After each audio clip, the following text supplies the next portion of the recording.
Let's open our word of prayer. Lord, thank you for this day. Pray that you'll bless our time together and help us to always remember that you are in control of everything and that nothing is happening that you were not aware of. Bless us today in Jesus' name, amen. So today we're going to talk about some things are ending.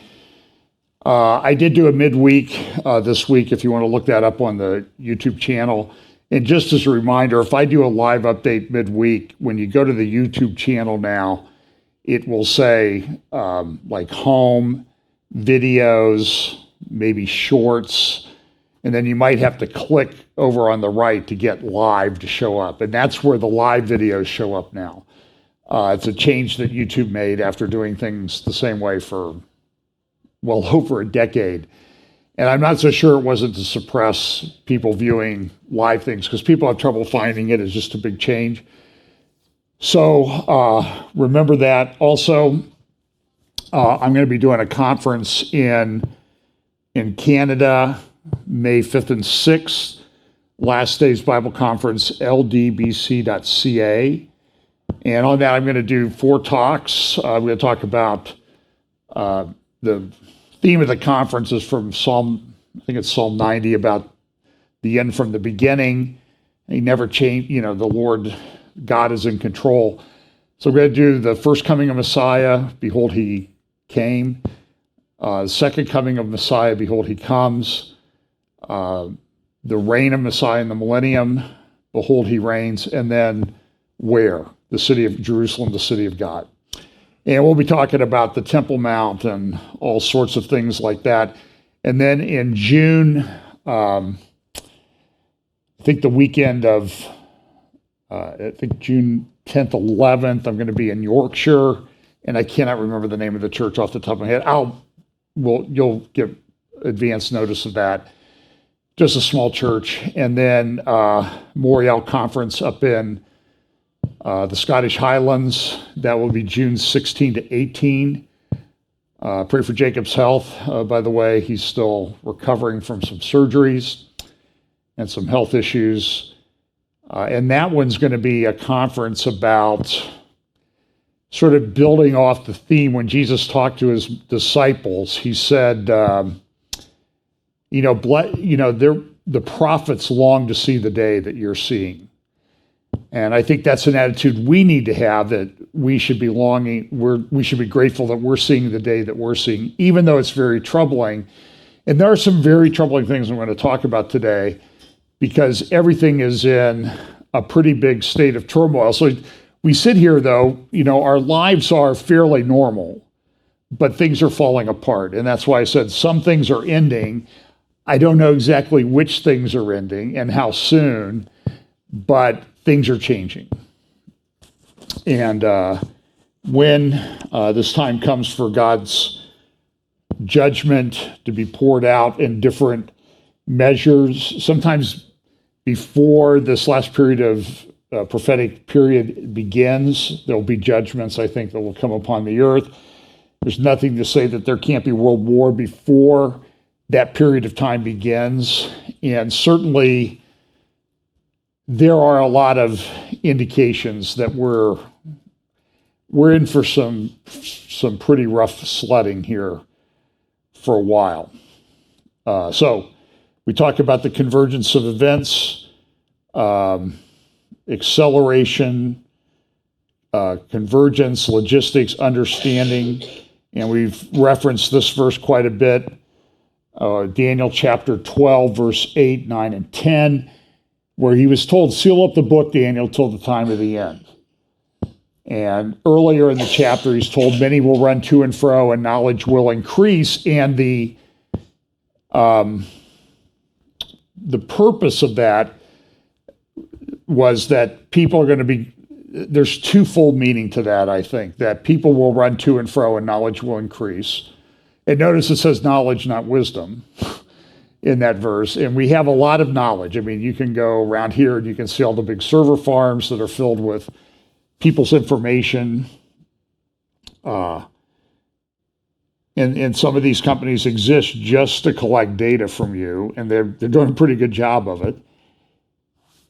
But And I think that's one thing is people are going to be traveling and running back and forth and knowledge will increase. But I think it also means that people will go back and forth through the book of Scripture. And it does say that knowledge will increase. And then in Daniel chapter 12, verses 8, 9, and 10, and it also references it in Daniel chapter 11, that the wise will understand and instruct many. So we really want to be part of those wise people that have wisdom, that understand. And I do think it's an indication that as we get closer to the end, things will become clearer. Some people may be ahead of others, but a lot of it's going to center around Jerusalem. So let's look at some of the things that happened this week. And I don't want to plow over things that I talked about before. I'll talk about judicial reform in Israel. By the way, this Nord Stream thing that happened, the destruction of the Nord Stream pipeline, I think last September, there's pretty good evidence that the U.S. did it. But now there's a new narrative coming out that, hey, we saw this yacht, and we think this yacht was filled with Ukrainians, and they were the ones who took out the Nord Stream. So, and I don't know why that narrative is coming up right now. I think part of it may be that it's designed to give people an out for backing off on support for Ukraine, but I'm not sure. I just really don't know. There were also a lot of missile strikes over the past couple of weeks across Ukraine. One of the things that was interesting is that Russia was using hypersonic missiles on a number of occasions. And one wonders why they were using the hypersonic missiles. Now, it could be that they were using the hypersonic missiles just to, in case you don't know, a hypersonic missile is a missile that flies at a multiple of the speed of sound, like at least 8 times the speed of sound. So speed of sound, let's say 600 miles per hour.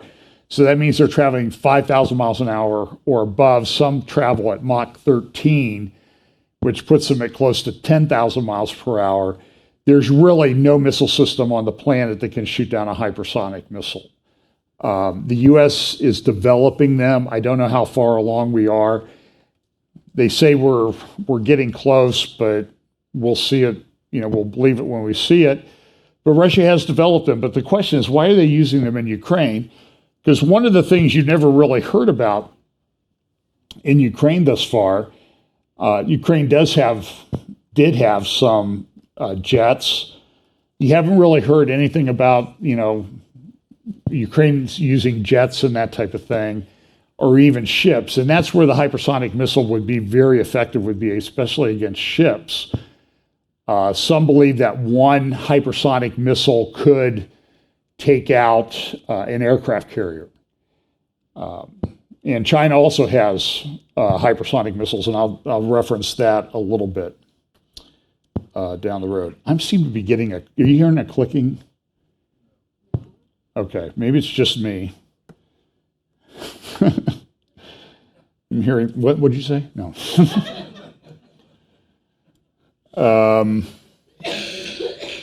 Let's see. Okay, well, let's talk about this first. This new large language model came out, and it's not called ChatGPT this time. It's called just GPT-4. It was released by OpenAI. Now, there's a lot of controversy about how much more powerful it is. It might be many millions of times more powerful in terms of what it looks at when it examines all the language and knowledge out there. So it's a significant jump. OpenAI, it's owned by Microsoft, and it's interesting, when Microsoft brought it out with OpenAI, they got rid of their ethics team that was watching over the ethics of use of these large language models, artificial intelligence, which is a little bit concerning. Why are they getting rid of the ethical team that's supposed to help rein this stuff in at the same time that they're rolling it out? And the answer is they probably really don't care that much. about the ethics part. So here's what OpenAI says. We've created GPT-4, the latest milestone in OpenAI's effort in scaling up deep learning. GPT-4 is a large multimodal model accepting image and text inputs, emitting text outputs that, while less capable than humans in many real-world scenarios, exhibits human-level performance on various professional and academic benchmarks. And I'll talk about that in a moment. And so when you look at the benchmarks that it's meeting, here's a chart that they came up with, and I'll show you the statistics a little bit, but the green is the blue is what GPT 3.5 could do. And that was just released not too long ago. Now they've come out with the next one, and you can see that almost across the board, this artificial intelligence thing is performing much better. And down here, you can see what they're doing, things like these advanced placement, things like the first one here is advanced placement calculus. And you can see that GPT-4 is really doing pretty well. It's scoring at the 40th percentile level. But you go across here, here's a little bit more of a better thing. For example, here is the uniform bar exam. See what GPT 3.5 on the right was performing at about the 10th percentile. Now it's performing at the 90th percentile. That's just in a few months. Now, there's a couple conclusions. I know what somebody's going to say is, well, it just shows you that it's really easy to replace lawyers. Because they're really not that bright, and we can get a machine to do it pretty quickly and cheaper, right? No billable rates and that type of thing. Here's one for SAT and advanced place, like SAT. Well, also, I should have pointed this out. The LSAT, the law school admission test, GPT 3.5 on the right was scoring in the 40th percentile, and now it's at the 88th percentile. And that's just, like I said, in a few months, it's doing that well. Here's SATs, went from 87th percentile to 93rd percentile. And you wonder, so people are going to wonder, like, well, why do we even take these tests anymore? I'll just send I'll get the AI to go take it for me. I'll just plug in the inputs and it'll give me the answers. And the answer is, it's doing pretty good, but look, some of these are pretty amazing. So a graduate record exam, if you went to graduate school, you take the graduate record exam. And by the way, I took both the LSAT and the graduate record exam. And I took the graduate record exam first because I was going to go to graduate school. I remember I took the one at Indiana State. I took the LSAT at Indiana State, but I took the one at Notre Dame, the graduate record exam. In the last section of my graduate record exam was exactly the same questions, same order, same number and everything. I remember some things like that. I can never remember where I put my car keys, but I can remember junk like that that's meaningless. But I had the exact same sections. And I'm not going to tell you how I did on the exam. I do remember I didn't do as well in the LSAT as I wanted, of course, but I remember I was interviewing with some large Chicago law firms, and I had done well enough that I got the interviews. And I remember this one really big law firm, and the first question the guy asked was, well, you got pretty good grades here, John, but what did you get on your LSAT? And I'm like, I've been in law school for 2 years. I ranked fairly high in my class. Why do you even want to know that? And I think I asked him that way. And of course, I didn't get a call back on that one. But look at this, like graduate record exam verbal, one up from the bottom of the yellow section. GPT 3.5 was 63rd percentile. Now it's 99th percentile. SAT, evidence-based reading and writing, the first one up there, 87th percentile to 93rd percentile. that's pretty amazing. This stuff it's going to be ubiquitous. Everybody says it's going to have a huge impact on the way humanity operates. In fact, here's an article from the National Interest a couple of weeks ago by Eric Mandel saying open source intelligence is indispensable for countering threats. And so what you're going to see is it's going to be used in defense industry, intelligence agencies, and that type of thing. And I don't know, it bothers me because I don't know where it's going to go. Here's another one. This is Foreign Affairs, which is talking about innovation power, how technology will reshape global geopolitics. Why technology will define the face of geopolitics. And so we know this thing is coming, that everything's becoming digital, everybody's using it, the genie is out of the bottle, we're not going back to where they don't use it. And even when we have a case where a company is bringing it out, they fire their ethics people. Oh, I'm sorry, lay them off. And that's concerning. So I want to remember, we're coming up on this digital currencies. We're going to replay, this is Augustus Carstens, who is a manager at the Bank for International Settlements, talking about central bank digital currencies. And this was done back in, I think, September, October of 2021. Our analysis on CBDC, in particular for the use of general use, we tend to establish the equivalence with cash. And there is a huge difference there.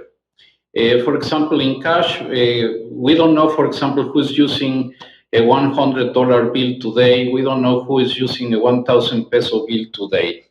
A key difference with the CBDC is that central bank will have absolute control on the rules and regulations that will determine the use of that expression of central bank liability.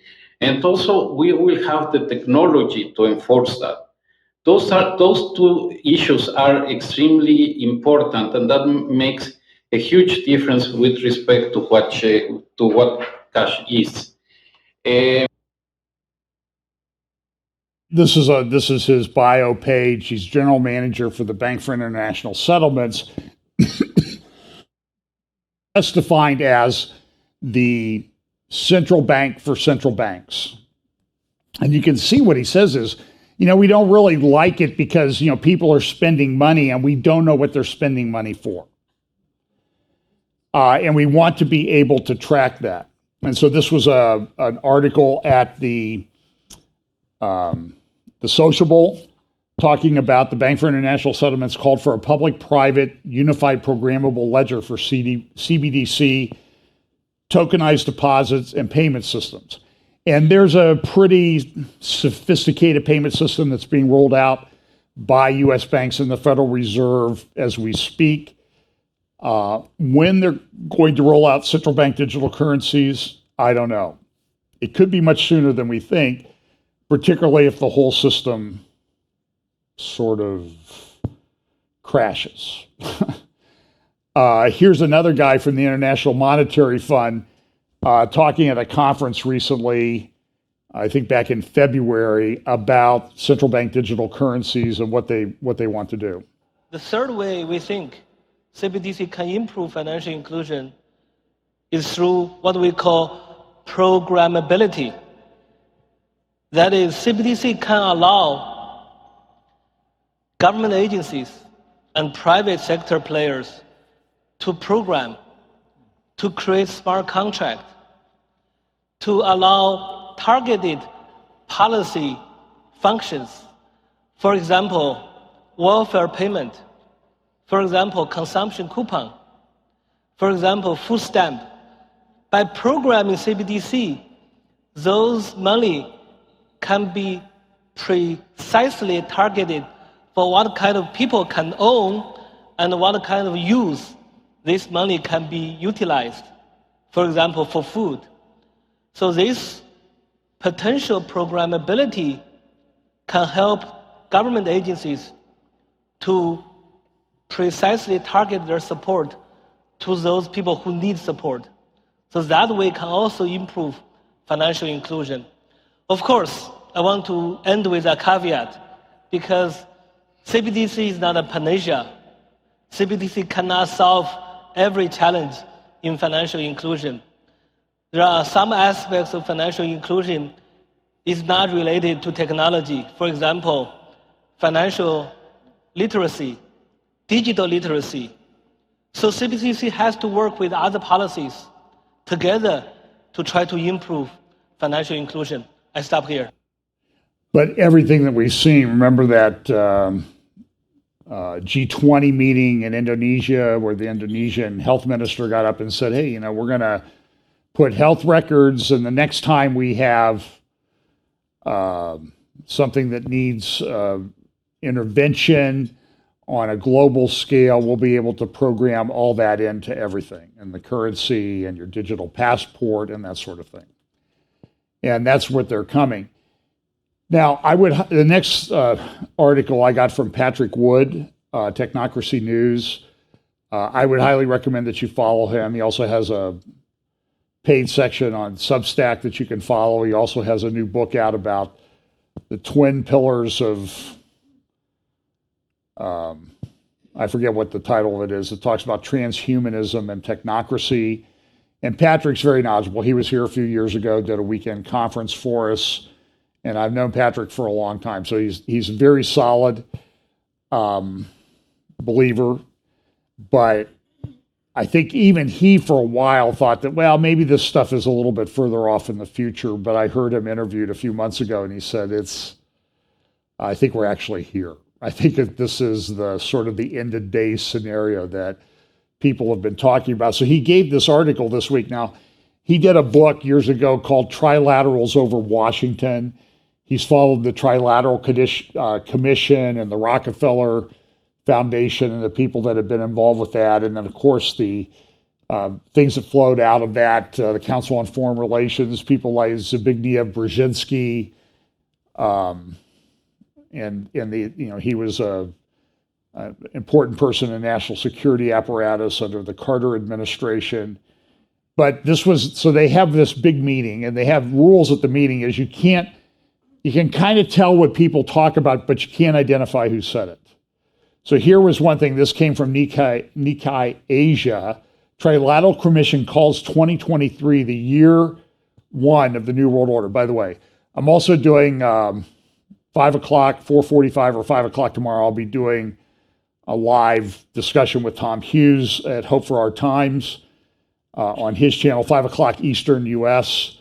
time. So you have this, so they, look at all of these things that this is this convergence of all of these things happening at the same time. I will confess to you, it's almost impossible to keep up.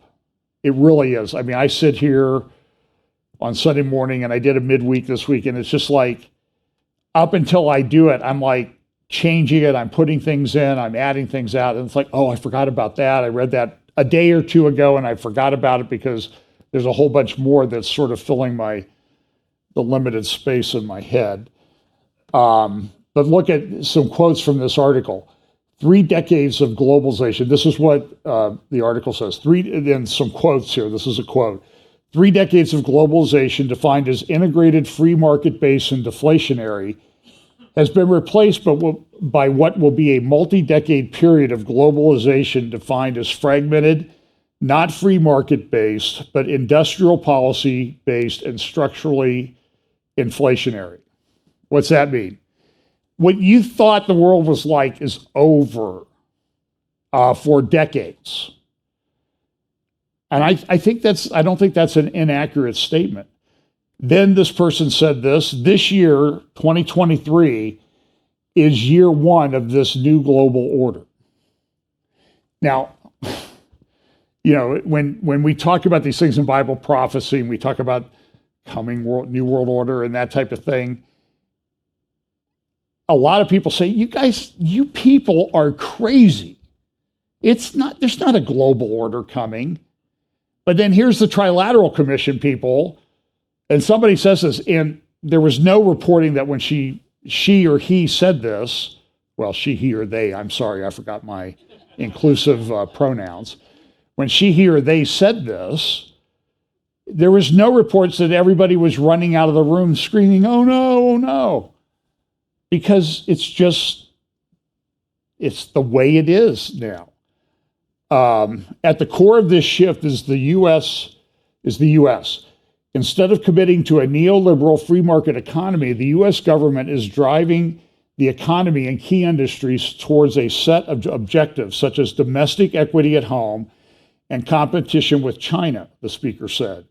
In such a world, middle powers like India, Saudi Arabia, and Turkey will carve their own paths, weighing, and it's interesting, the people they pick, Saudi Arabia, Turkey, and you could say Iran, well, there's more people they'll talk about here in just a second, will carve their own paths, weighing the economic, strategic, and defense interests, the speaker said. Ironically, as the Trilateral Commission convened, Saudi Arabia and Iran agreed to normalize relations, shattering Israel's hopes for isolating Tehran. The deal was brokered by China, with the U.S. having no role in the handshake.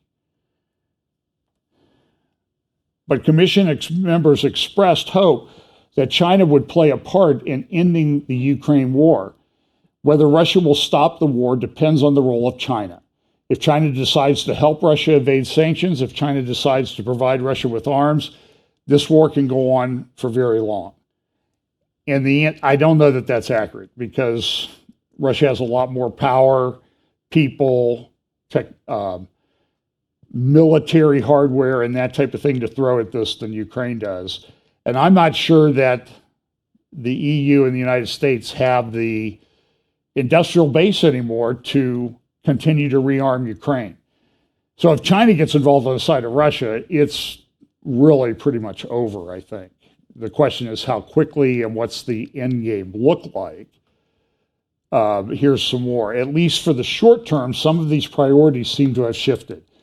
We need to now reorder these priorities in a way that energy transformation happens and becomes the main driver of where investments need to go. Another hot topic at the Trilateral Commission meeting was artificial intelligence. A poll last year found that 49% of AI researchers have said that AI poses an existential threat to humanity. Remember the Ludowski video I played a couple weeks ago, where he was just talking, in his T-shirt that, the collar had been kind of pulled out, like he looked like the ad for the, hey, you need a new T-shirt thing. But he was saying is, it seems like there's almost demons involved in this. So what was our solution was we're summoning demons, so we put a demon summoning machine in everybody's living room, like an Alexa box. So they said AI poses an existential threat to humanity, almost to the level of a nuclear type of disaster in the scale of humanity, said a member. Many in the room called for a global regulatory scheme to govern AI, which works if the company doesn't lay everybody off that's doing the AI ethics thing. Still, participants were generally positive about the wildly popular ChatGPT, and later jokingly asked the bot to write a poem about the Trilateral Commission, following as one example. So here's what ChatGPT wrote as a poem about the Trilateral Commission. And I quote from the article. In secret meetings, you plan and conspire to create a new world, a new order of which you aspire. Your goals are unclear, but some see the end, as a world government with you as its friend. Okay, and we're the conspiracy theorists. So today we are going to grant the honorary prophecy updater to ChatGPT and the Trilateral Commission. Who are finally on the same page with us. They just don't know why they're on the same page with us.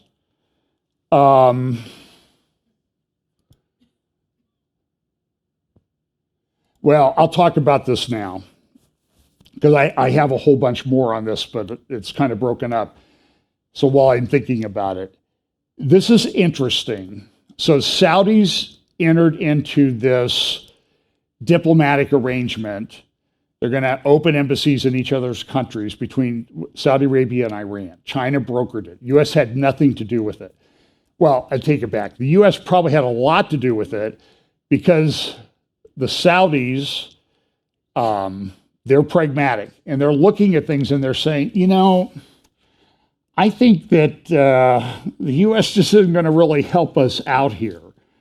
They've always said that they support Israel, but they had these arms stores that they had stored at Israel for maybe a future war in the Middle East, and they're shipping those all to Ukraine.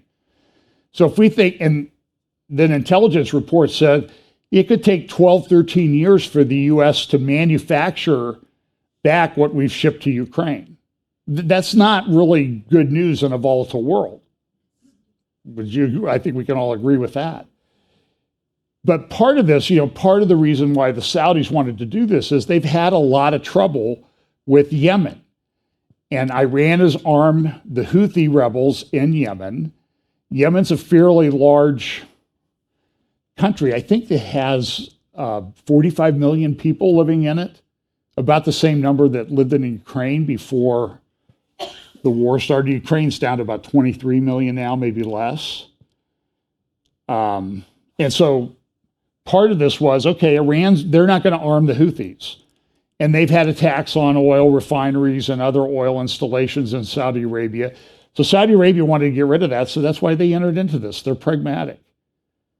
Now, I think Saudi Arabia has a goal of being the most powerful military force in the Middle East. Right now, that belongs to Israel.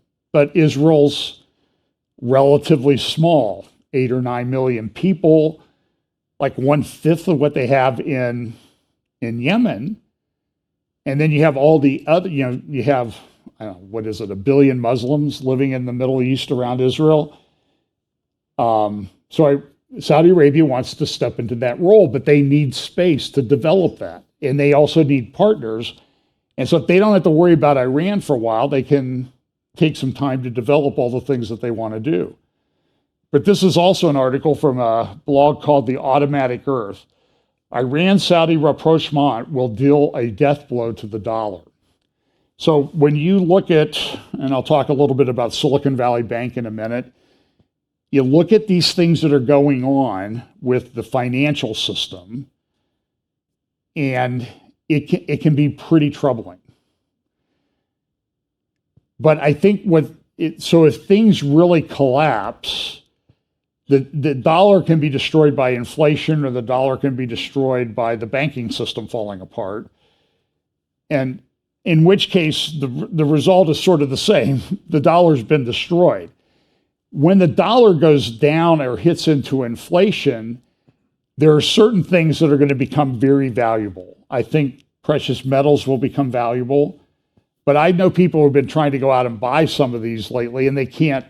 They're being told, well, you might get something delivered to you in a few months. So it may be too late to get a large store of those. But other commodities will go up in value, particularly as this green energy nonsense starts to fall apart. People are going to rely on oil. Africa's not developed yet. They want oil. Other countries want to develop. They need oil and gas to do that. So the countries that have oil, the value of their stock is going to go up. Now, the U.S. has a lot, and the U.S. probably could produce a lot more for the short term if we had the right people in charge. If we had people in charge. I don't know who's in charge down there. So it's going to be a problem.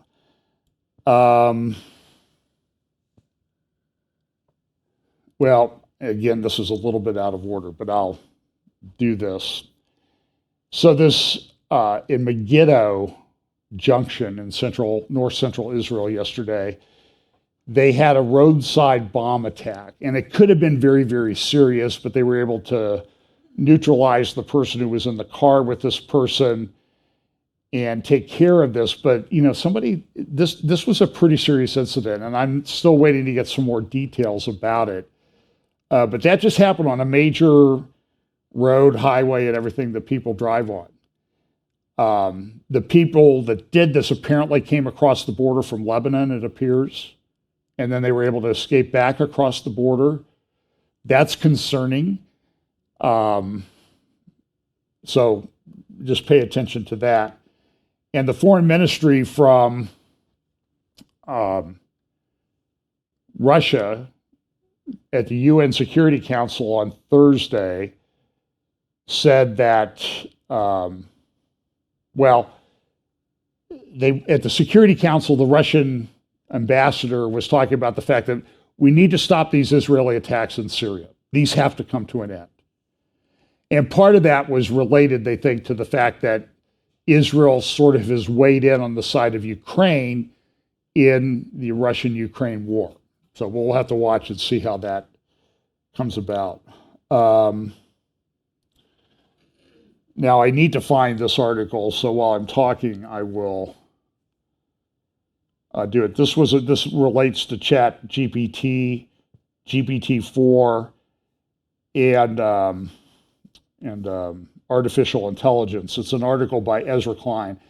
And he's a man of the left. I referred to this in my midweek update because some people did not see this. I think that it's important. He wrote this about a week ago. It didn't appear in the paper, but it did appear in the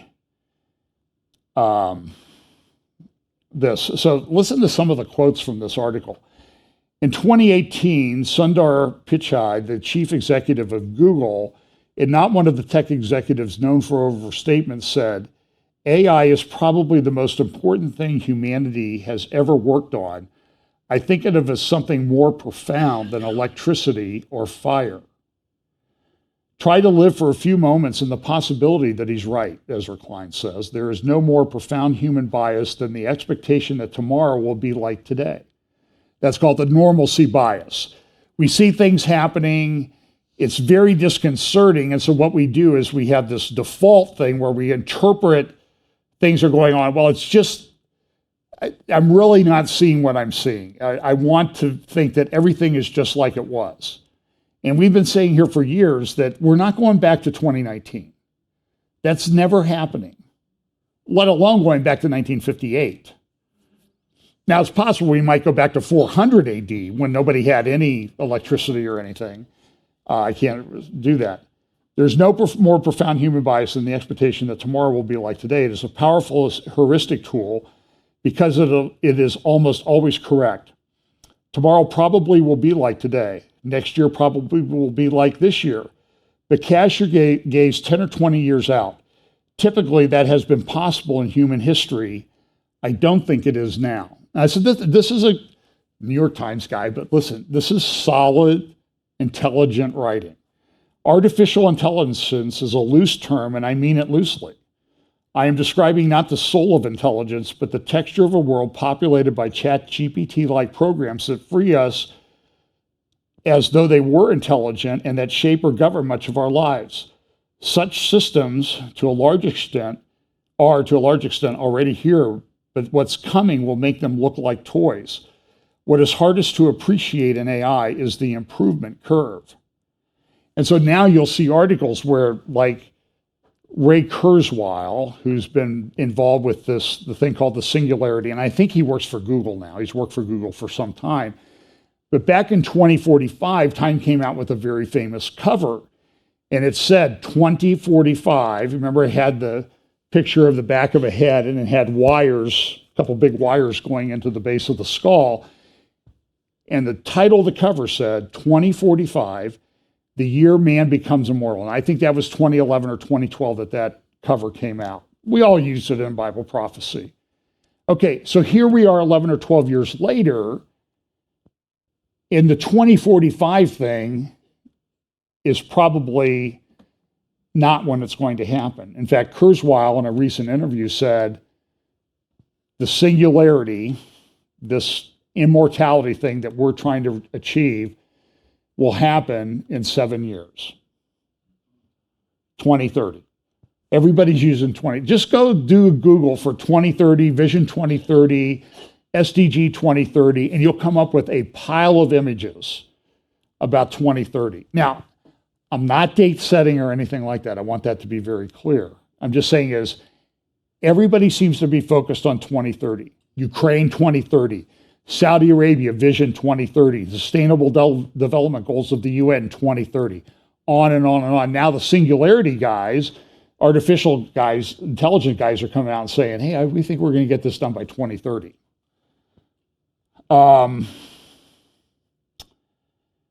So let me go down here. He talks about the early days of Charlie Vector. He lived out in the Bay Area. In a 2022 survey, AI experts were asked, what probability do you put on human inability to control future advanced AI systems causing human extinction or similarly permanent and severe disempowerment by the human species? The median reply was 10%. I find that hard to fathom, even though I have spoken to many who put probabilities even higher. Would you work on a technology you thought had a 10% chance of wiping out humanity? I mean, if you had a chance, when you got in your car and you had a 10% chance of having an accident, you probably wouldn't do it. If you got on the subway, well, subway in New York is probably not a good example because I'd have a 10% chance of being mugged in the subway in New York. But look, I used to go to New York a lot on business, and I took the subway all over the place. And people that lived there, remember one of them had a conversation with him, where's your husband? Well, he took the subway down to the theater district to maybe catch a play. And she's like, he's out of his mind. That was 40 years ago, but it was when New York was in pretty bad shape. But I did the calculus in my head. The chance that somebody's going to, do something to me is pretty slim. So I'm going to take the risk. And I will tell you, I once had a guy lunge at me going down into a subway near Times Square, Radio City Music Hall. And it was a bit disconcerting. That was about 20 years ago. So there was a quote here that I want to see this. Could these systems usher in a new era of scientific progress? In 2021, a system built by DeepMind managed to predict the 3D structure of tens of thousands of proteins, an advance so remarkable that the editors of the journal Science named it their breakthrough of the year. Will AI populate our world with non-human companions and personalities to become our friends and our enemies and our assistants and our gurus and perhaps even our lovers? Within 2 months of downloading Replica, Denise Valenciano, a 30-year-old woman in San Diego, left her boyfriend and is now happily retired from human relationships, the New York Magazine reports. And he also goes in here and he talks about the fact that we're really getting to the place where there seems to be demons behind this. And it's a bit disconcerting that it's almost like we're summoning demons.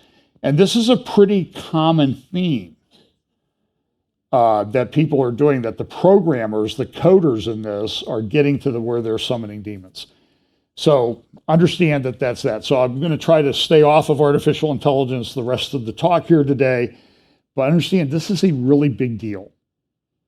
And when the guys at the Trilateral Commission say this is the year one of the New World Order, what if they're right? What if it turns out that they're right? So I'm going to talk about this for just a little bit and go through some of these things. This is what prompted me to correct my insensitive, non-inclusive language and use of pronouns when I was referring to the identified person who spoke at the Trilateral Commission meeting. This is an article from the Financial Times in the last couple days. Donors snub Oxfam over its trans-inclusive language. So people contribute to this. I'm going to go through some pages, try not to spend too much time on it, because I could spend the rest of the time talking about what this is doing. And what they're doing is they've put out an inclusive language guide. And they have these things, the power of language. Here's Oxfam's mission and vision as a global organization that fights inequality to end poverty and injustice. We offer life-saving support in times of crisis and advocate for economic justice, gender equality, and climate action, DEI, diversity, equity, and inclusion. We demand equal rights and equal treatment so that everyone can thrive, not just survive. The future is equal. And it goes on, you can see their thing here. It is important that language, these are the language police that we see everywhere now. They get this from, and they have this, it's a really slick publication that they put out. There'll be a link in the video description to it. The Inclusive Language Guide by Oxfam. At Oxfam, it is important that our language we use reflects our values and work. Language has the power to reinforce or deconstruct systems of power that maintain poverty, inequality, and suffering.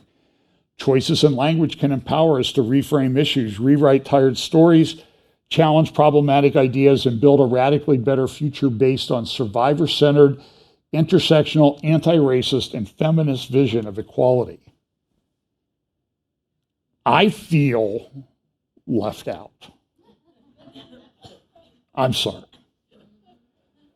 The role of language in tackling poverty. Oxfam's aim is to prevent and relieve poverty and suffering, and to promote human rights, equality, and diversity. We cannot end poverty unless we take a truly inclusive approach to tackling the root causes, the systems and structures that keep people in poverty, an intersectional approach. So this is Marxism. This is Marxism, LGBTQTIA plus minus, ampersand asterisk thing that they use.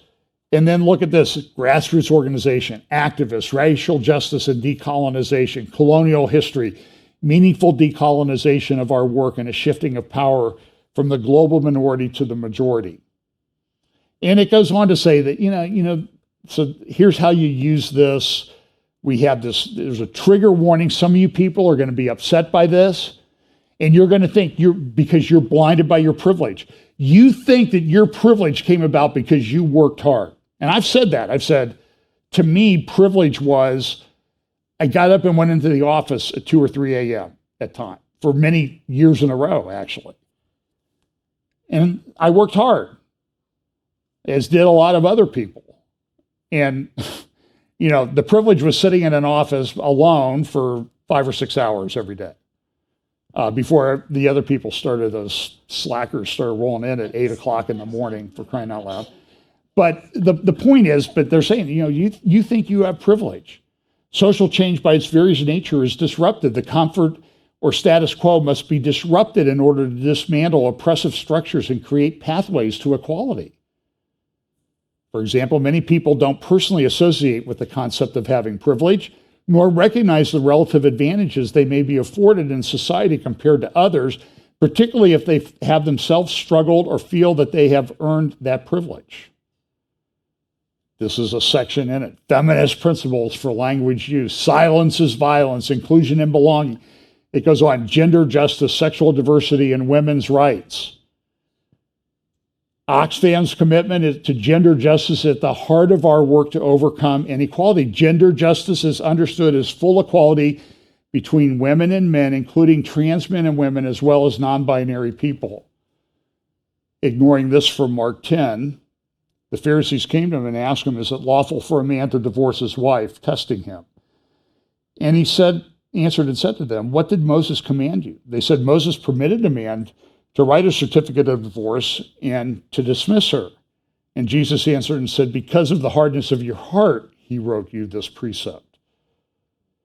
But from the beginning of creation, God made them male and female. No inclusivist language there, just the facts, people. But they don't deal with that. So they go on, they have gender norms and inequality. Androcentrism is the practice, conscious or otherwise, of placing a masculine point of view at the center of one's worldview, culture, and history, thereby culturally marginalizing femininity.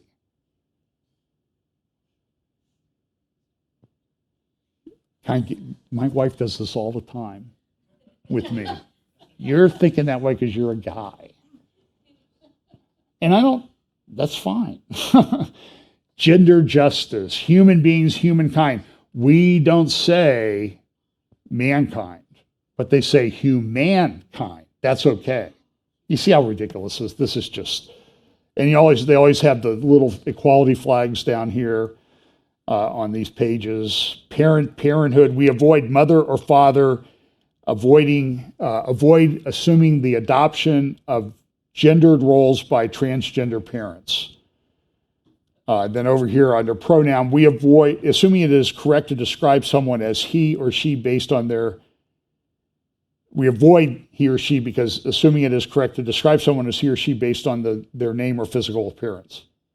So in other words, you really can't know anything, okay? And that's why this is how they're affecting social changes. They keep you off. And then here's this, I don't even know how you say this. Wominx. Why? The term wominx is sometimes used to indicate that trans women are included in your definition of women. It is more commonly used in some countries than others. Yeah, you know what it is? It's only used in countries where you've been educated into being morons. That's when it's used. We've got to break down basic human understanding.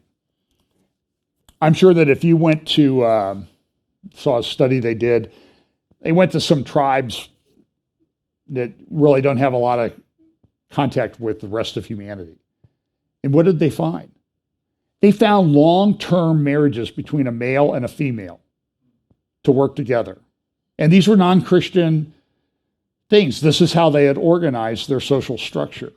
Whilst the majority of the time we use the spelling women, in some contexts it may be appropriate to use wominx, whatever that is, which can be seen as a mark of inclusion or solidarity. Or, I would add, comma, or a mark that you've really lost your mind. However, some trans people object to the phrase. So, and then again, here's the flags and everything. And they go through all these different things.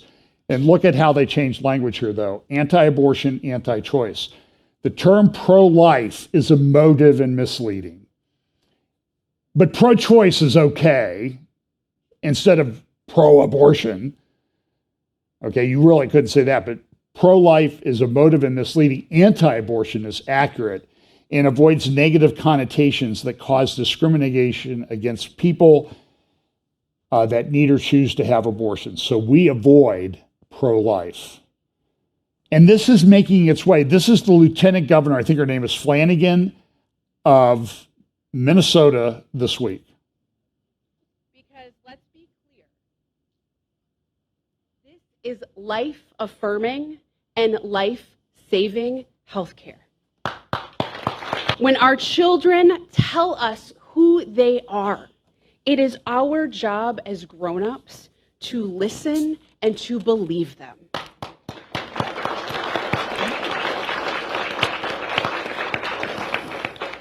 That's what it means to be a good parent. Okay, we just listened and believed them. Do you think her parents did that? Yeah, they believed everything. They told her, "You're great. You should get a trophy just for showing up." Remember that scene in one of the movies with Ben Stiller? Robert De Niro comes over to his parents' house. He's married to De Niro's daughter in the movie, and he's looking at what they call it, the wall of, what was the guy's name? Alvin, or whatever the guy's character's name, the wall of Alvin in his bedroom. And he picks up the trophy. He says, "I didn't know they gave trophies for 9th place." And Ben Stiller goes, "Oh yeah, they give them all the way down to 12. You know, and there was a perfect picture of society. Stephen Miller, who worked in the Trump administration as advisor in response to Lieutenant Governor Flanagan's comments here, said it is the duty of adults to protect children. Sacrificing their minds and bodies to the gender cult is vile abuse. Mass gender confusion is not coming from children, but from the twisted culture adults impose on them. We don't give diet pills and lap bands to anemic, anorexic girls." Well said. This was a federal judge. I don't know if you saw the videos of this. He went to Stanford University Law School, and he wrote this in the Wall Street. He was attacked mercilessly at the thing, and he actually said, "I just would like somebody from the administration to get up here." So the vice president of equity and inclusion, or whatever her ridiculous title is. I mean, I made it all the way through law school. We didn't have a diversity, equity, and inclusion vice president. We had like a librarian, and we had a dean of students and that type of thing. But she gets up and she says, "Well, you're here to talk about some valuable things, but the way you ruled, you are causing massive hurt here, and I'm glad people are standing up against you." And the students went crazy. So if I was a federal judge, I would say, I want the names of everybody there, and if I get a resume from any one of them for clerkship, it's going in the trash. Because they've been educated beyond, out of their intelligence that they might have had. I'll hire Chat GPT or GPT-4 before I hire these people. Here's what he said. Stanford Law School's website touts its collegial culture in which collaboration and the open exchange of ideas are essential to life and learning. Then where's the culture I experienced when I visited? Then there's the culture I experienced when I visited Stanford last week. I had been invited by the student chapter of the Federalist Society to discuss the U.S. Court of Appeals for the Fifth Circuit, on which I've served since 2018. I've spoken at law schools across the country. That means he was appointed by you-know-who in 2018. One of my first clerks graduated from Stanford. I have friends on the faculty. I gave a talk there a few years ago, but not this time. When I arrived, the walls were festooned with posters denouncing me for crimes against women, gays, blacks, and trans people. Obviously, these students had studied the Oxfam or something like the Oxfam language inclusion guide or whatever it was. This didn't seem collegial. I could hear chanting 50 yards away, reminiscent of a tent revival in its intensity. And that's a very astute observation. This is a religion that's being foisted on people. It has its theology, it has its commandments, it has its deity. The deity usually is the self, but it is a religion that people are, so you can get that at the thing. So real quickly on, this financial thing, I've got a clip I'm going to play with Ed Dowd on War Room Friday. But value of global bank stocks dropped $460 billion. There have been 3 banks that have failed. Silicon Valley Bank, Signature Bank, and then another one that begins with an S, and I can't remember the name of it. There was reports that came out that there's about 185 banks in similar condition. And so people are like, we got to stop. We can't have runs on the banks.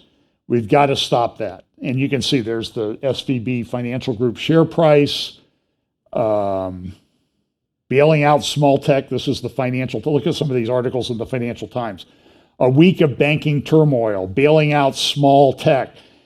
SVB was too cool for the state-owned school of lending. Europe's banks falter in wake of SBT's collapse.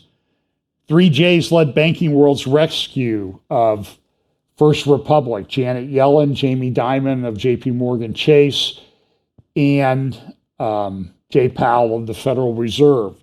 At a hearing this week at the Senate, Secretary of the Treasury Janet Yellen, former Federal Reserve Director, or head of the Federal Reserve, was asked by Steve Langford some questions about, well, you bailed out Silicon Valley Bank. You going to bail out my local community banks in Oklahoma? And this is about 5 or 6 minute clip, but I think it's, listen to how she says things and ask yourself, is she going to bail out somebody that's not like full of big donors to the Democratic Party? Will the deposits in every community bank in Oklahoma, regardless of their size, be fully insured now? Are they fully recovered? Every bank, every community bank in Oklahoma, regardless of the size of the deposit, will they get the same treatment that SVBP just got or Signature Bank just got?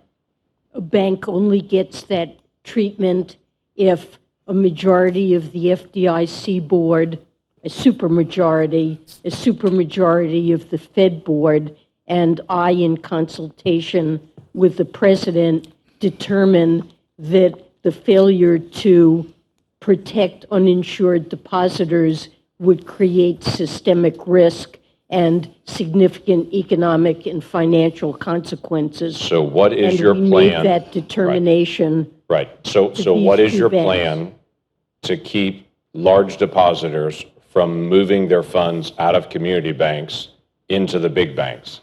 We have seen the mergers of banks over the past decade. I'm concerned you're about to accelerate that by encouraging anyone who has a large deposit in a community bank to say, we're not going to make you whole, but if you go to one of our preferred banks, we will make you whole at that point. Look, I mean, that's certainly not something that we're encouraging. That is happening right now. That is happening because depositors are concerned about the bank failures that have happened and whether or not other banks could also No, fail. it's happening And because you're it's- fully insured no matter what the amount is if you're in a big bank. You're not fully insured if you're in a community bank. Well, you're not fully insured. And You the big- were at Signature, and the it big- just barely met that threshold. You were at Signature. Well, we felt that there was a serious risk of contagion that could have brought down and triggered runs on many banks. And that's something, given that our judgment is that the banking system overall is safe and sound, depositors should have confidence in the system, and we took these actions. So there's a special discourage assessment that's been done contagion. on community banks in my state and all banks across the country. Was there any discussion that that special assessment would only apply to the larger banks, or was it always assumed the special assessment would cover every bank, including rural banks in my state? I think, I'm not certain what the rules are around that. That's for the FDIC to determine. It has been reported publicly that SVB had a large number of Chinese investors that are there, including some that were companies directly connected to the Chinese Communist Party. Will those individuals, companies, entities, and investors that are Chinese investors be made whole based on assessments in my banks in Oklahoma? So what I'm asking is, will my banks in Oklahoma pay a special assessment to be able to make Chinese investors whole from Silicon Valley Bank? Uninsured investors will be made whole in that bank, and I suppose that could include foreign depositors, but I don't believe there's any legal basis to discriminate among uninsured. I get it, but I'm depositors. just saying that my community banks are going to pay this additional fee. It is always fascinating to me as well, the conversation that taxpayers are being made whole in this, that taxpayers are not going to have any kind of consequence on this. I'm sure my bankers are going to be very excited to know they no longer pay taxes, and their banks no longer pay taxes. Credit unions don't pay taxes, banks do, and so they're definitely taxpayers as well, and all banks make their revenue off of rates and fees and such to their account holders, which means every Oklahoman will pay higher fees in their community bank. We're just going to have to move on. If we have a collapse of the banking system and its economic consequences, that will have very severe effects on banks in Oklahoma that will also be threatened. I'm just worried about the I'm just worried about the long-term We are going to have to consequences move on our banks on, as or well. we're not going to get all senators in. In other words, we got to move on. Okay, you're getting a little bit too close to the truth here, people. So here's Goldman loses 200 million. Hedge funds hit hard and fallout from collapse. Roller coaster ride for treasuries. Switzerland prepares emergency measures to deliver UBS takeover of Credit Suisse. This just came out from Financial Times last night. They've been in negotiations. Credit Suisse is a big investment bank out of Switzerland, been around for over 100 years. And it's not doing well. Its stock has fallen to like $8 billion. And I saw a report this morning that UBS had come in and said, okay, we will buy Credit Suisse. We'll pay $1 billion for it. And its market value right now is $8 billion. Because UBS is smart and they're saying, okay, if we're going to take the risk of this, we're going to do it like it's a fire sale, like Credit Suisse is burning down. So you can see there's the Credit Suisse building in Switzerland. Lender collapse. This is Financial Times. Put central banks' metal to the test. Things are tough. Now listen, I'm going to play a clip of Ed Dowd on the War Room with Steve Bannon from Friday. Ed is a former Goldman Sachs guy, great analyst. He's got a book out about the response to Charlie Vector and the excess deaths that we saw in the culture all over the world after that. It's excellent work. He's an analyst. He crunches the numbers. Here's what he had to say. Ed Dowd, this was a called shot by you, brother, a couple of months ago on this show, and you actually said, hey, by the time we hit March, I think it's going to be game over. Walk us through what you knew then, why you projected out, and you actually think now it's worse than you actually thought it was, correct, sir? Correct. So in November, I came on your show. My team, Carlos and Yuri, the PhD physicists, did a report on the economy, and the economy showed a deep, deep recession coming fast and furious in first and second quarter. So here we are. The other bad thing that happened in November of 2022, M2, the money supply, year-over-year growth went negative for the first time since 1930. Let me say that again, 1930.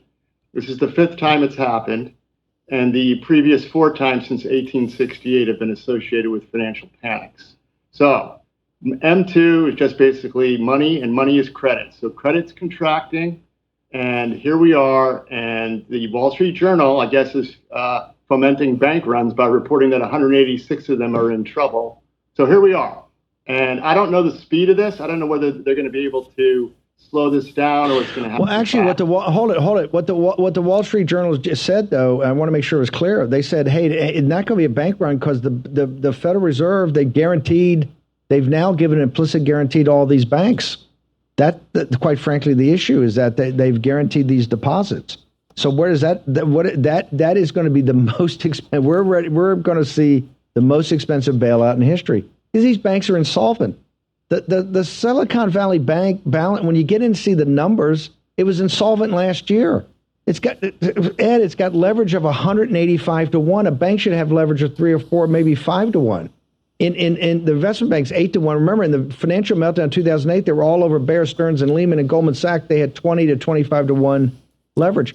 The Silicon Valley Bank was basically a country club with a hedge fund attached to it. It wasn't a commercial bank, and they allowed that to happen. There's dozens of situations out there, and they say 186 banks are in that situation. How do you not have a financial meltdown when the guarantor is the American wage earner, sir? So what they're going to do is they're going to try to put their finger in the dike, and they're going to guarantee all the deposits, end up nationalizing the banks effectively, like you've been saying, and consolidate, and then there'll be suitors for these banks, probably the 6 systemically important banks. So we're going to consolidate the banks into 6 banks. And whether or not this was a plan or not, that's what's going to happen. And if you think that's going to stop what's coming, it won't. It'll probably delay it. But by the end of this, financial assets will be a lot lower. There will be a global sovereign debt default somewhere. We're watching Japan. We're worried about Japan. We're worried about what's going on in China. So this is going to spread around the globe. And quite frankly, this is beyond everyone's control, including the Fed and the U.S. Treasury.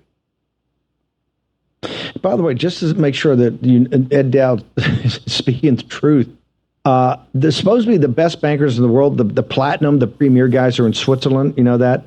As we speak right now, they're trying to jam their 2 biggest banks, Credit Suisse and UBS, Union Bank of Switzerland. They're trying to cram those together. The Swiss National Bank, which is their Federal Reserve, their central bank, is trying to cram those together over the weekend. so they can open on Monday and have a quote unquote national champion, essentially nationalize their banking system. That is going on in Switzerland as we speak, as the Federal Reserve with the discount window is opening up and making sure that I think it was $186 billion they shoveled into these insolvent banks. When banks said they needed for liquidity, that means they're insolvent, okay? And you saw in Silicon Valley Bank with the lies and misrepresentations of the financial position of the bank and the clown show they had as a board of directors. Ed, when you say it's going to get even worse, what do you mean with that? The credit contraction, they've just printed too much. You have $300 trillion of debt. Rubini's right. There's no way this can be paid off. So you're going to start seeing sovereign debt crises. You're going to see a Japan or a real big country just say, I can't pay for this anymore. Like, by the way, remember, the United States is the same thing. This is this debt ceiling issue. Unless the Fed keeps printing money, unless we keep monetizing the debt, there's no way that we can pay this off. It's impossible. Ed Dowd. Yeah, so, the release valve for all this debt is going to be a currency issue and a global sovereign debt default. So currency wars are coming. There'll be debasing of currencies, which will lead to a kinetic war. I mean, look, I don't want to be a doomsayer, but this is beyond everyone's control. We're at the end, and it's imploding on itself. It just once money supply grows year-over-year goes negative, it's over. This is like the Great Depression. After the high of the 20s and World War I, in the late 20s, early 30s, it collapsed. They tried everything they could possibly try. And by 1937 to 38, even in the United States, they were out of the tools at the time, and it led into a global conflict. You think this is like the late 30s. This is the end of the world order that came up. The neoliberal, neocon world order is collapsing in front of us. You believe that? And it's going to have to crash, and we rebuild some system, a new system out of the ashes of the old? Yeah, it won't be reported. You won't see it on TV, but it's going to happen slowly over time. And we're looking at the end of globalization. Obviously, peak globalization was a while ago, and now we're going to go to decentralization. That's just the nature of how these things work. We're going to have to figure out a way to get together as a country and come out on top of this, because there's going to be kinetic wars. I don't see any way around it. I don't want to, and will there be war this year? I don't know, next year maybe, but it's coming unless we fix this problem. And we need to get some adults. Well, there's a kinetic war right now in Ukraine that's approximately, we're financing that. If we cut off the money, the war would end tomorrow. We're fighting it we're going to fight the war in Ukraine against Russia and China now until every Ukrainian's dead, right? So here's, this happened in Ukraine. This was a U.S. drone. This is a camera from a U.S. drone. And a Russian jet kind of came after the drone. It's about a $30 million drone. And here's what happened when the Russian jet came after it. You can see the jet coming. What the jet wanted to do was to dump some fuel on its engine. And he just miscalculated a bit. He kind of hit the propeller, and the $30 million drone went down, and Russia went out and salvaged it as far as we know. So that's, that was in international waters, so now there's a big argument. Was Russia wrong or right for that? We're not going to, I just don't see us doing anything about it. That's, remember, even during the Trump administration, Iran shut down a $230 million drone in the Persian Gulf. And what happened? Now, as far as I know, nothing happened. Maybe they adjusted the sanctions a bit, but there was no attack on Iran, even by the Trump administration. Because why? What happens if they attack? Well, there's world war in this crisis. And I hate to say this. This is, we can, okay, Zuckerberg is laying off a bunch of people at Meta, Facebook, thousands, it's up to about 30,000 people now. And, everybody's cutting staff, Google, Microsoft, everybody.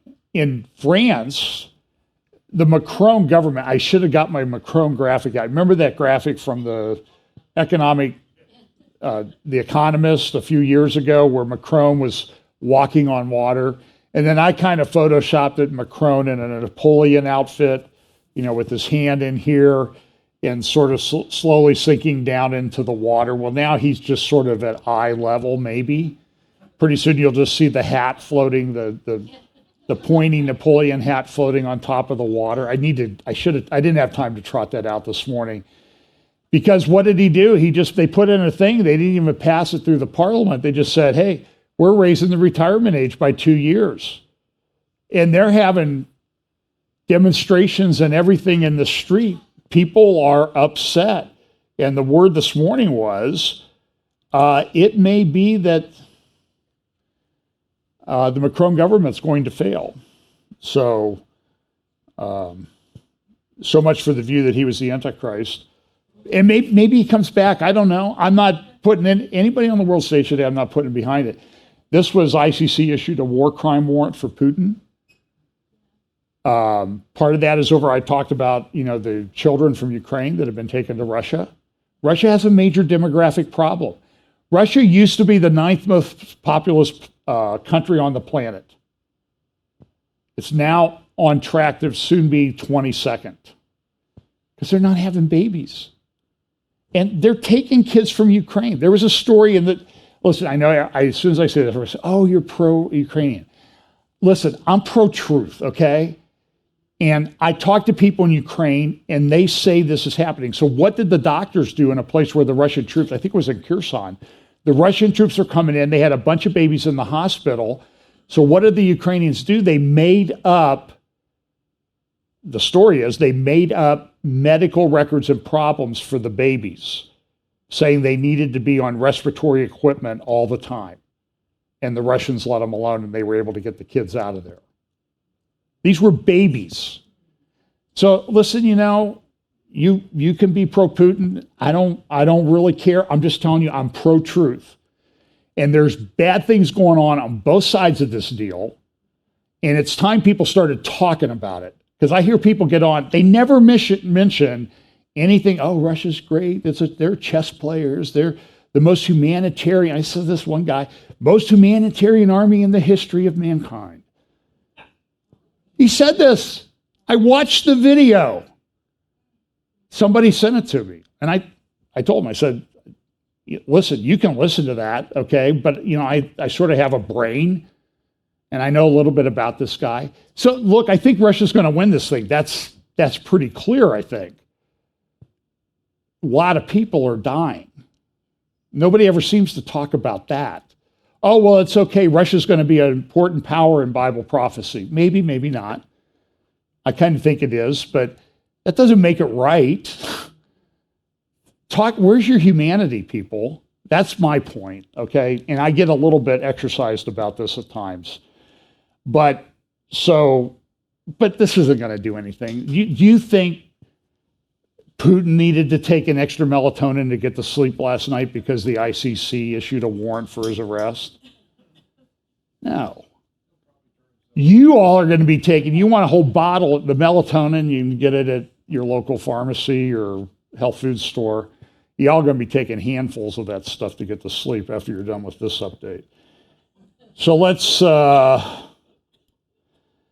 so we've got this problem in Israel. Like, here's the protests that are going on in Israel.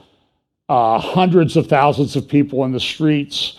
Crime minister, never surrender. You got the fist and everything. People are upset with the judicial reform proposed by the Netanyahu coalition. Initially, Herzog, the president, came out, and that's kind of a ceremonial office, and he said, well, we need to be kind of, let's all get along and everything, and we need to compromise and talk. And then he came out and he sort of backtracked on it and said, this thing is a nightmare, and now he's changed. And Gowdy Taub, who used to be a man of the left, wrote for Haaretz, got fired by Haaretz a few months ago. He said, I think that Herzog did this because he's still a relatively young guy, and he figures his political future is staked to compromising his principles. And in the Haaretz comments, you can go read them. They're threatening to murder Gowdy Taub. He used to do a show with Caroline Glick. And it's totally out of control. Even Melanie Phillips says we need electoral reform, not judicial reform. Times of London, Can Israel survive? And they're talking about civil war. This is Herzog. Judicial reforms are a nightmare. Here's Gowdy Todd's Twitter.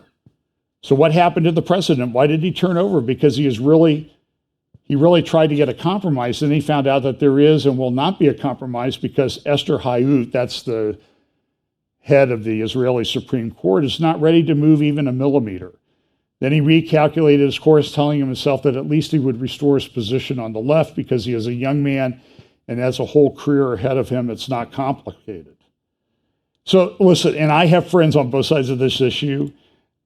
Here's one of the people who came out this week, an article a week ago or so in The Guardian saying, hey, I don't like this thing that's going on. This is Yuval Noah Harari. Plans for the Israeli judicial system are an anti-democratic coup and will be resisted. And he goes on in there and he says, I won't support Netanyahu because he's a dictator. And so you see this ridiculous, he's not a dictator, okay? And look, people don't like the Zionist right-wing parties. They don't like the laws that they might enact. This sometimes happens in countries that have a democratic format. One party gets power. And we'll say the Lord doesn't come for a while. The demographics for the Israeli left don't work very well because the right-wing Zionist parties are having a lot of babies. If you've ever been in an Orthodox neighborhood in Jerusalem, you know exactly what I'm talking about. There are babies and baby carriages all over. It's all over the place. It's shocking. I was personally shocked when I saw it. Not in a bad way. It's just like, I haven't seen that before. That's the way I was sort of shocked. So they're having all this. Lapid did come out and say, well, we need a constitution now. And a lot of people agree with that. Now, here's a video I'm going to play, and I know people are going to say, oh, that's by some right-wing group.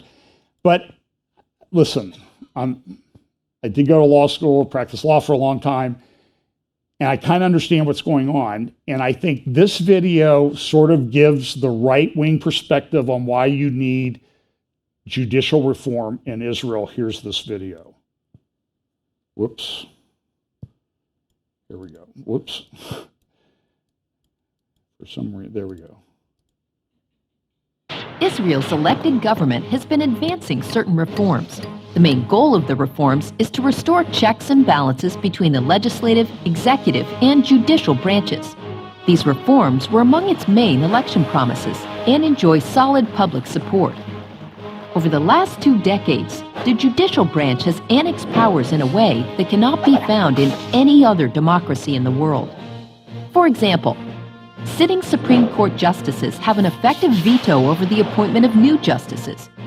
The court can use vague claims of unreasonableness to overturn any government policy or to disqualify inconvenient civil service appointments that are out of its jurisdiction.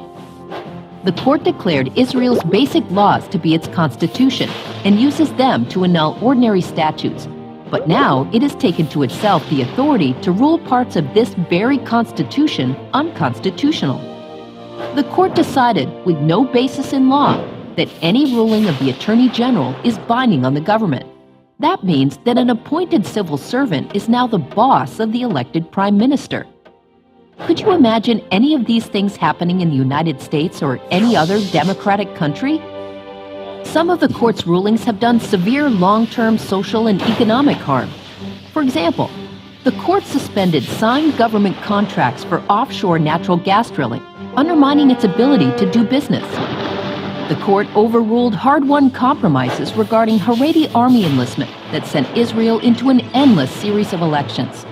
Prominent Israeli former Supreme Court judges have strongly criticized the current judiciary's abuse of power, and so have eminent judicial scholars from around the world.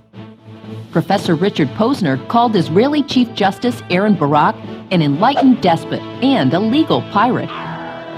The reforms in progress will address the anomalies of the Israeli system and bring Israel just a few steps closer to the rest of the Western democracies. Okay, so I like the graphics and everything. So look, they've got a problem, and some of the legislation to me seems to be overreaching as to how they can overturn a Supreme Court decision and everything. But what happens is I think they have a committee of 9 people that select Supreme Court justices. And what they've been able to do is they've been able to get left-wing justices onto the 3 that come from the judicial branch, and then the other 6 come from other places, but you need a supermajority. So the 3 judges always vote each way, the same way. I think you need 7. So they vote as a block all the time, and they'll only vote for a left-wing person because you need 7, that's 3. So the most anybody else can get is 6, and they say, hey, you want to get somebody appointed, and so it becomes a lot of nepotism and that type of thing. And I think it needs to be reformed. They've made some bad decisions. Okay, but people are concerned. They don't agree with the right-wing parties. They don't like them. And it's a pretty serious situation. I mean, there's a lot of talk about civil war. I don't know if it'll come to that or not.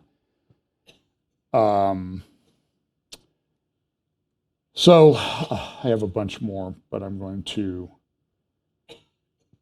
on the Saudi-Iran thing. So I'll save that, because that's not going anywhere anytime soon. But this is, we've got these, so by the way, Avi Abelo, who I had met in Menorah Square in Jerusalem when I was there a few months ago, good guy, social media guy, Zionist, conservative, the kind of guy that I like. And you may not, but he did a podcast this past week on Pulse of Israel.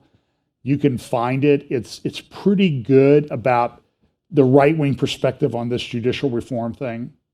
So, and then when you find that, go find somebody from the left and listen to them and make your own decision about it.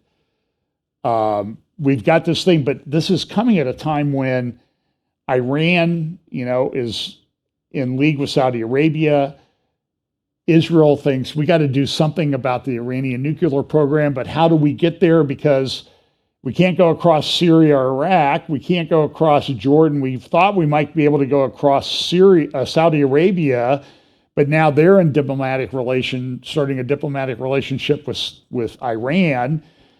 Well, maybe we can go up around the north part of Syria through Turkey, because Turkey's in turmoil right now, and Erdogan's like 10 points down for re-election in mid-May. But so watch for something to happen there. There's something that'll happen, like a coup, attempted coup or something. But the parties are pretty much aligned against him. They had that earthquake. People aren't happy with the response to that. I think he actually came out and apologized this week for that. Very unusual. So people say, well, they'll go from bases in Azerbaijan, but the Azerbaijan ambassador came out and said, no, Israel, you're not going to use our bases here to attack Iran. Why? Well, because Iran's right next door. Look at where Azerbaijan is. So it's a big problem. And are they going to do it alone? Amir Avivi was on Caroline Glick a week ago. Retired Brigadier General Amir Avivi with Caroline Glick, I think on March 7th. You can get that. I'll play part of that in a midweek update. I've had it teed up here for a few weeks now, but it just seems like there's a lot of things intruding on my prophecy update space. And because I think it's really good. And he said that what might come out of this, about 50 minutes in, he goes, what might come out of this? This might, he's a very optimistic guy. I know him and have spent some time with him. And he's like, there could be a peace agreement come out of this.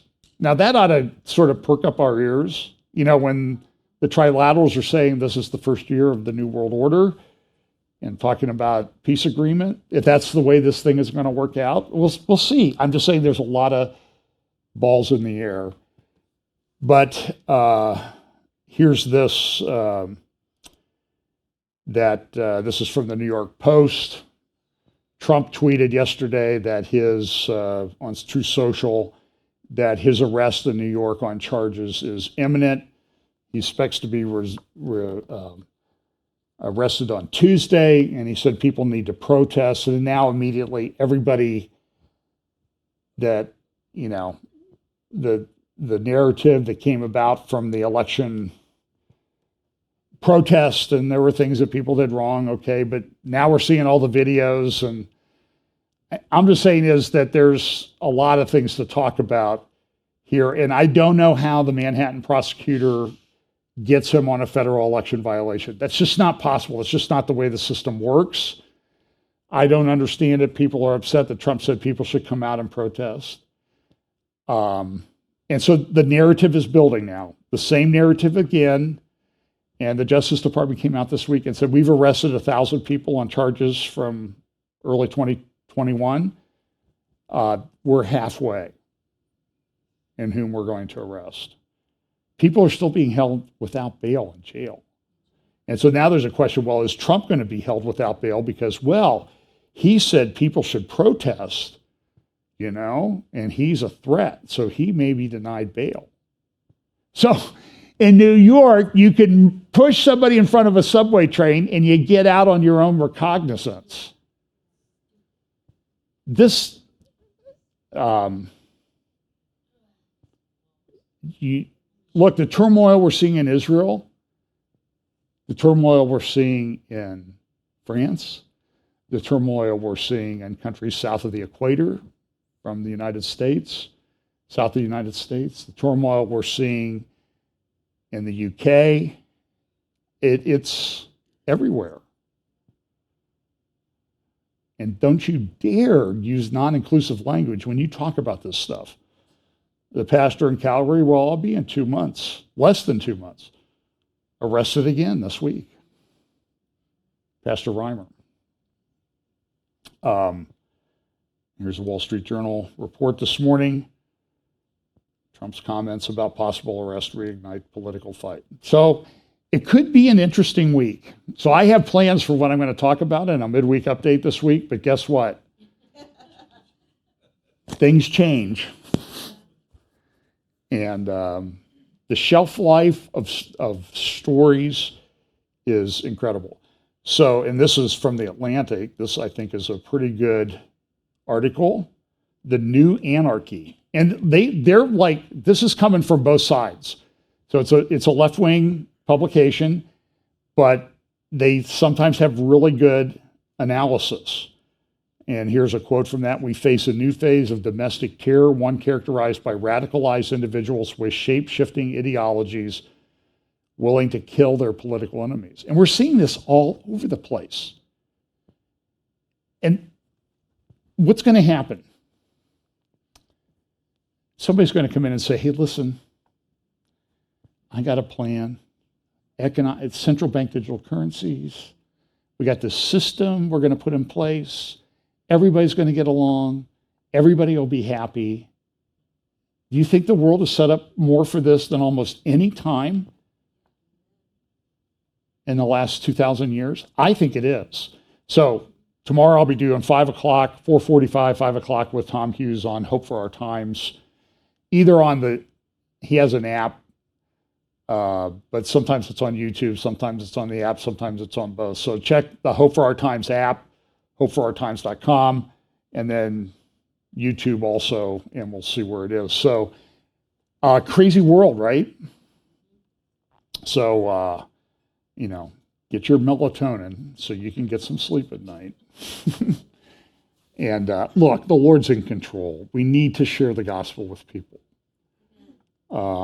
as much as possible, because people need to know, the full-orbed gospel that Jesus came to earth, lived a perfect life, died for our sins, rose again on the third day, ascended to heaven, and is coming back to rule and reign from Jerusalem. That's the whole thing.